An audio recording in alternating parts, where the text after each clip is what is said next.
ہماری طرف سے تمام جماعت کو یا علی مدد، مولا علی مدد۔ اسلام میں موسیقی کے بارے میں ہمیشہ سے ایک اختلاف رہا ہے۔ جی بالکل۔ صدیوں سے علماء اس بات پر بحث کرتے آئے ہیں کہ موسیقی سننا جائز ہے یا نہیں، اور یہ بحث آج بھی جاری ہے۔ بالکل۔ اور حیرت کی بات یہ ہے کہ قرآن میں کہیں بھی موسیقی کی براہ راست ممانعت نہیں ہے، حالانکہ موسیقی اس وقت کے عرب معاشرے کا ایک بہت اہم حصہ تھی۔ جی آج ہم اسی موضوع پر کچھ حوالوں کے ساتھ بات کریں گے، اور جن کو سمجھ نہ آئے ان سے پیشگی معذرت خواہ ہے۔ ٹھیک ہے، لیکن اس سے پہلے ایک چھوٹی سی گزارش ہے۔ جی ضرور۔ جیسا کہ آپ سب جانتے ہیں، ہمارے 3 نہیں بلکہ 4 چینلز کو سبسکرائب کریں۔ لنکس ڈسکرپشن میں موجود ہیں اور آپ اپنی اسکرین پر بھی دیکھ سکتے ہیں۔ اچھا۔ ہم نے اپنا چوتھا چینل اسماعیلی ایسنس خدمت بھی شروع کیا ہے، جس میں واعظ اور گنان پیش کیے جائیں گے، اور اس کا لوگو بھی آپ اپنی اسکرین پر دیکھ سکتے ہیں۔ بہت خوب۔ اس کے علاوہ اسماعیلی ایسنس تعلیم میں، جس میں خوبصورت تسبیحات شامل ہیں، آپ صبح سویرے یا دن کے کسی بھی وقت موسیقی والی تسبیحات سن سکتے ہیں۔ اس کا لنک بھی ڈسکرپشن میں موجود ہے۔ شکریہ۔ چلیں اب اپنے اصل مقصد کی طرف بڑھتے ہیں۔ جی تو سب سے پہلے اس بنیادی سوال پر بات کرتے ہیں کہ اسلام میں موسیقی کا حوالے سے آخر موقف ہے کیا؟ یہ ایک دلچسپ نکتہ ہے، کیونکہ قرآن میں، جیسا ہم نے کہا، موسیقی کے خلاف براہ راست کوئی بات موجود نہیں ہے۔ یہ سب سے اہم نکتہ ہے، اور اس کا سیدھا سا جواب ہے نہیں۔ قرآن میں کہیں بھی موسیقی یا غنا جیسے الفاظ استعمال کر کے اس کی ممانعت نہیں کی گئی۔ تو یہ خاموشی ہی ساری بحث کی وجہ ہے؟ بالکل۔ اگر اتنی اہم چیز پر پابندی لگانی ہوتی تو اس کا واضح ذکر ہوتا، جیسے شراب یا سود کے معاملے میں ہے۔ اسی وجہ سے صدیوں سے علماء السماع یعنی موسیقی سننے کے عمل پر بحث کرتے آئے ہیں کہ یہ حلال ہے یا نہیں۔ تو پھر یہ پابندی کا تصور آیا کہاں سے؟ اگر قرآن خاموش ہے تو اس بحث کی جڑ کیا ہے؟ دیکھیں، یہاں پر مورخین اور مستشرقین 2 الگ الگ نظریات پیش کرتے ہیں۔ اچھا۔ ایک گروہ کہتا ہے کہ اس کی ممانعت براہ راست پیغمبر اسلام نے کی تھی، حالانکہ ان روایات پر بھی بہت بحث ہے۔ اور دوسرا گروہ؟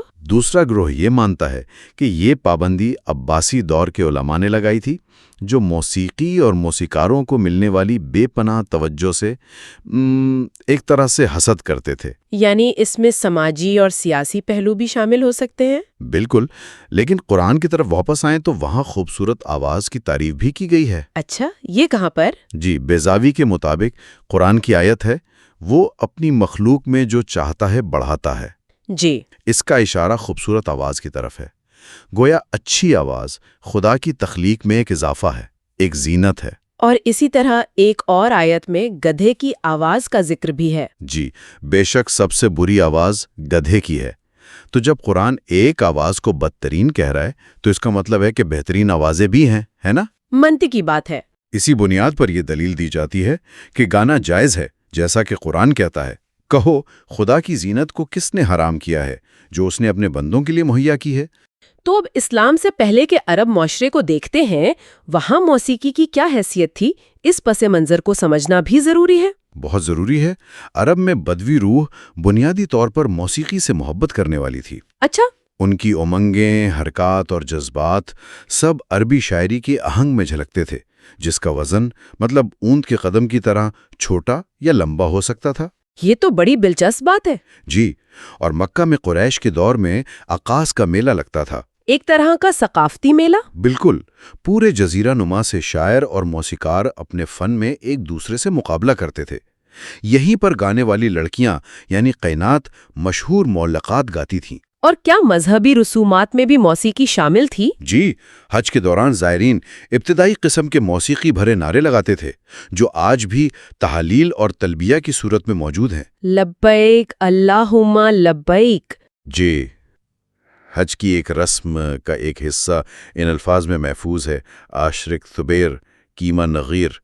یہ کہا جاتا ہے کہ منی کی طرف جاتے ہوئے گایا جاتا تھا۔ اچھا۔ اور قبلہ اسلام کے شعراء جیسے امر القیس اور لبید ایک ستون کے گرد چکر لگاتی لڑکیوں کا ذکر کرتے ہیں، جو غالباً موسیقی یا گانے کے ساتھ رقص کی صورت میں ہوتا تھا۔ تو اسلام نے ان روایات کے ساتھ کیا معاملہ کیا؟ کیا سب کچھ ختم کر دیا؟ نہیں، اور یہی اسلام کی خوبصورتی ہے۔ اس نے حج کی ادائیگی کو ایک بہتر شکل میں اپنایا، لیکن گانے اور میوزک کو رسومات کا حصہ نہیں بنایا۔ لیکن اس نے موسیقی کے حوالے سے عرب کے پرانے تصورات کو مکمل طور پہ ختم بھی نہیں کیا۔ جیسے کہ تہلیل اور تلبیہ؟ بالکل، حج کے پرانے نعرے تہلیل اور تلبیہ اسلام کے حق میں ڈھال لیے گئے اور جائز قرار پائے، یہاں تک کہ ان کے ساتھ طبلہ یعنی ڈھول اور شاہین یعنی بانسری بجانے کی بھی اجازت دی گئی۔ یہ بہت اہم نکتہ ہے۔ تو اب کچھ ایسے مخصوص واقعات کا ذکر کرتے ہیں جن میں پیغمبر اسلام کا موسیقی سے واسطہ پڑا۔ جی، ایک مشہور روایت انس بن مالک کی ہے کہ پیغمبر سفر کے دوران ان سے ہدا یعنی قافلے کا گیت گوایا کرتے تھے۔ خدا؟ جی، ہدا انجشا عورتوں کے لیے گاتے تھے اور البرا بن مالک مردوں کے لیے۔ یعنی کام کی تقسیم بھی تھی؟ بالکل۔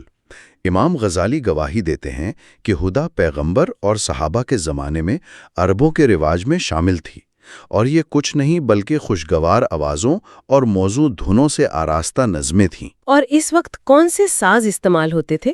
موسیقار اپنے ساتھ تاروں والا ساز یعنی معطر، ہارپ جیسا ساز یعنی معازفہ، ایک ضربی چھڑی یعنی قضیب یا دف یعنی مزمار رکھتے تھے۔ مطلب آلات میوزک بھی موجود تھے۔ جی ہاں۔ ایک اور واقعہ حسان بن ثابت کے گھر کے پاس سے گزرنے کا بھی ہے۔ جی، ابن اسیر لکھتے ہیں کہ ایک بار پیغمبر حسان بن ثابت کے گھر کے پاس سے گزرے تو ایک گانے والی لڑکی کی آواز سنی۔ اچھا؟ حسان نے پوچھا کہ کیا گانا گناہ ہے؟ پیغمبر نے فرمایا یقیناً نہیں۔ یقیناً نہیں، یہ تو بہت واضح جواب ہے۔ بہت واضح۔ اور مدینہ میں استقبال کا واقعہ تو بہت ہی مشہور ہے۔ جی، جب پیغمبر مدینہ تشریف لائے تو لڑکیوں نے گھروں کی چھتوں سے ڈف بجا کر اور دھن کے ساتھ اشعار پڑھ کر ان کا استقبال کیا۔ وہ مشہور اشعار؟ جی، سید وحید الدین لکھتے ہیں کہ بنو نجار کے قبیلے کی لڑکیاں پردے سے باہر آئیں، رقص کیا اور موسیقی کی دھن پر یہ گیت گایا، ہم نجار کے قبیلے سے ہیں، ہم محمد کے سپاہی ہیں۔ سبحان اللہ۔ ابن خلدون تو یہاں تک لکھتے ہیں کہ مدینہ میں نشیط الفارسی، توائز اور صائب خاصر جیسے موسیقار سامنے آئے، جنہوں نے عربی نظموں کو موسیقی میں ڈھالا اور بہت شہرت پائی۔ یعنی مدینہ میں موسیقی کے فن نے پرورش پائی۔ بالکل۔ اچھا، شادی بیاہ جیسے سماجی مواقع پر موسیقی کا کیا کردار تھا؟ حضرت عائشہ سے منسوب ایک واقعہ بھی ہے نا؟ جی، روایت ہے کہ حضرت عائشہ ایک انصاری دلہن کو اس کے شوہر کے گھر چھوڑ کر آئیں۔ جب وہ واپس آئیں تو پیغمبر نے ان سے پوچھا، کیا تم نے کسی کو نہیں بھیجا جو گا سکتا؟ یعنی وہ توقع کر رہے تھے کہ گانا بجانا بھی ہوگا۔ جی، جب انہوں نے نفی میں جواب دیا تو پیغمبر نے فرمایا، یقیناً تم جانتی ہو کہ انصار وہ لوگ ہیں جو غزل سے خوش ہوتے ہیں۔ یہ تو حیران کن ہے، یعنی وہ نہ صرف اجازت دے رہے ہیں بلکہ ثقافتی ضرورت کو سمجھ رہے ہیں۔ بالکل، یہ ثقافتی حساسیت کی بہترین مثال ہے۔ بلال سے غزل گانے کی فرمائش کا بھی ذکر ملتا ہے۔ جی، ایک روایت کے مطابق پیغمبر نے ایک بار حضرت بلال سے کہا، اے بلال، ہمیں ایک غزل سناؤ۔ واہ!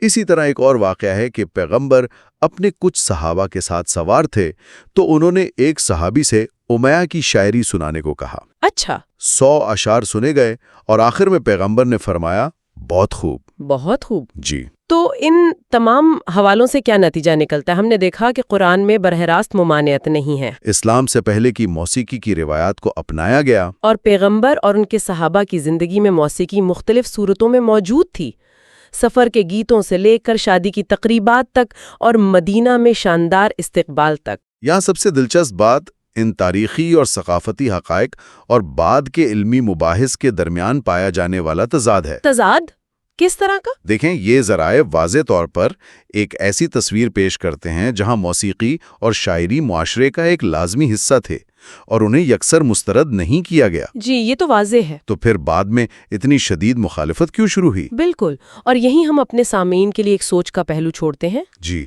اگر موسیقی کی مخالفت بنیادی متون یا پیغمبر کے براہ راست اعمال سے نہیں ہوئی تو بعد کے ادوال، جیسا کہ کچھ علماء عباسی دور کا اشارہ دیتے ہیں، میں وہ کون سی مخصوص سماجی، سیاسی یا مذہبی تبدیلیاں ہو سکتی ہیں جنہوں نے ایک زیادہ پابندی والے نظریے کو جنم دیا؟ یہ ایک بہت گہرا سوال ہے۔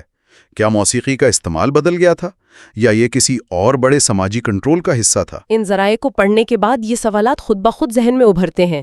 شاید ان کا جواب تاریخ کی مزید گہرائیوں میں چھپا ہے۔